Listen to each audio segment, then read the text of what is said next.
Good morning, ladies and gentlemen. My name is Katie Wilson. I'm 17 years old and a boarder here at St Hilda's.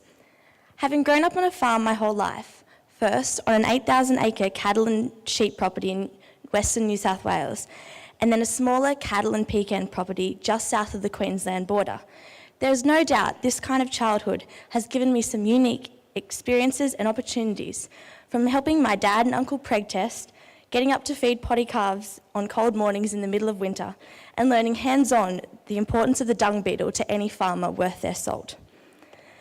Some might list friends, family, or even celebrities as their greatest influences and figures from whom they have learnt the most.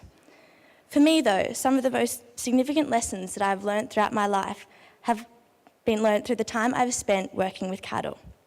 I really don't think anything can compare to the innate wisdom of the cow. Let me tell you a story. It was calving time on the farm, and my dad had moved the cattle into the paddock, which we called house paddock, to keep an eye on the heifers. As I returned from school in the nearby town of Barraba that day, I was greeted with the news that there was a visitor waiting for me at home. My 8-year-old imagination immediately went into overdrive as I pictured a new puppy or all 5 members of the Spice Girls eagerly awaiting my arrival at home. What I found, however, was a newborn calf from the prized Droughtmaster herd, whose mother had died giving birth. I called her Ruby. I suppose many of you may question what profound lessons in life a newborn calf could teach me, but from that day forth, I came to learn the importance of discipline and hard work in my responsibility as Ruby's new mother. For almost a year, I would wake up at 6 a.m. every morning in order to feed Ruby, using a bucket, a hose, and a rubber teat, repeating this process when I got home from school. Becoming a full-time mother at the age of 8 is no mean feat, but the responsibility helped me to develop my organisational skills and come to understand that my actions could have significant consequences for not only myself, but others. From this experience, I also gained a companion of sorts, and I still have Ruby today. Another lesson I've learned through my time working with cattle is that of self-confidence and reliance. Cattle showing is something I've been involved in for a few years now through the Droughtmaster stud that my family run. Along with my dad and brother, we would load the cattle on the back of our truck in the early hours of the morning and make our way to the various shows across our region. Cattle showing involves leading and presenting the animal before a judge, who comments on a number of its features, from muscle conformation, udder development, and how they stand.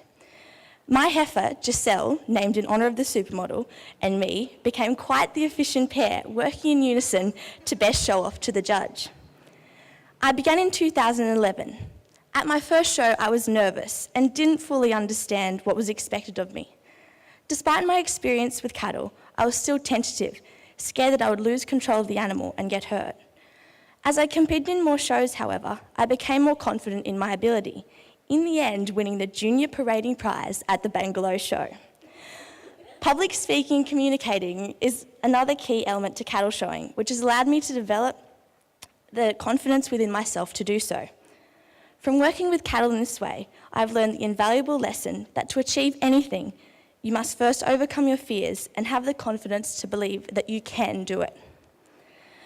The final lesson I've learned from my cows is that of thinking outside the box, exploring the potential for other options that are more productive and efficient or better for the environment.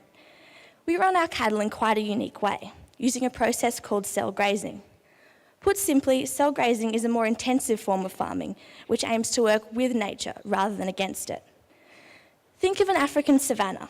By moving cattle from one paddock to another over a set time frame and cycle, the farmer can imitate the natural migration that takes place among herds of wildebeest, which allows time for feed in a paddock to regrow and for the environment to recover before the cattle return. All it takes is a whistle and our well-trained herd, led by Ruby, is moved to fresher pasture.